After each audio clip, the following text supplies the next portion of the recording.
Salut, numele meu este Cătălin, iar acesta este primul meu let's play de pe Metin 2 Server Lupus. În primul rând, contul este creat de 2 zile. L-am făcut level 20 cu ajutorul unui sura pe care îl dețin de level 30. M-am hotărât să încep pe un war, deoarece vreau experiență nouă. Pe acest cont Flamixin nu vreau să bag niciun ban sau să mă ajut de alte conturi cu bani, cu item. De început am luat de pe sura Sabia plus 9, aceasta, Tigrul plus 9, acesta, și FMS-ul plus 9, acesta. Restul le voi cumpăra sau le voi face fără să mai iau nimic de pe sura. Bine, nici nu am ce să iau, deoarece sura este gol. Acest let's play o să fie unul ceva mai scurt, în jur de 6-7 minute, în care voi face câteva misiuni, sarcini, etc. Încă nu m-am hotărât ce magii să fie contul, dar am la aură 18 puncte. În legătură cu magiile, aștept comentarii în secțiunea de comentarii pentru a decide ce magii să fac acest cont. Deci voi lăsați acolo comentarii magii corp, magii mental, și iar cele care sunt mai multe, acelea o să fie pe acest cont.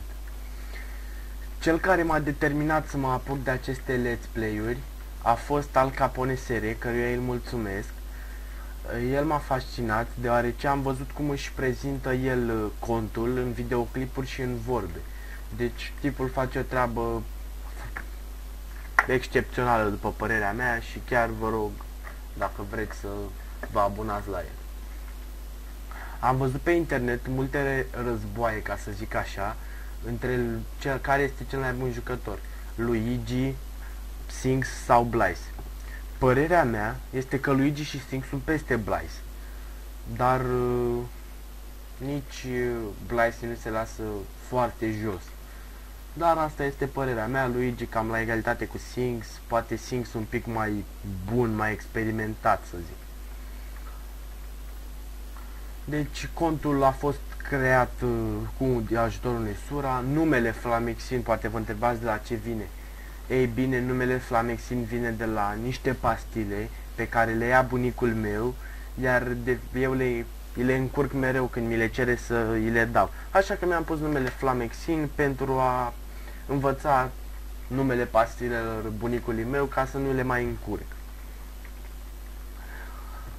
Ca să închei acest let's play, mulțumesc încă o dată lui Al Capone, care o să încerc să mai dea niște sfaturi în legătură cu aceste let's play-uri și mai multe detalii. Vă mulțumesc pentru că încercați să mă ajutați, dacă o să încercați să mă ajutați.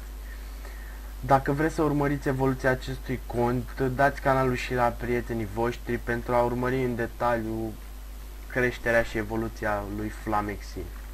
Vă mulțumesc și aștept părerile voastre în legătură cu magiile, War Mental sau War Corp. Acesta a fost primul meu let's play, eu sunt Cătălin și vă doresc o vizionare plăcută.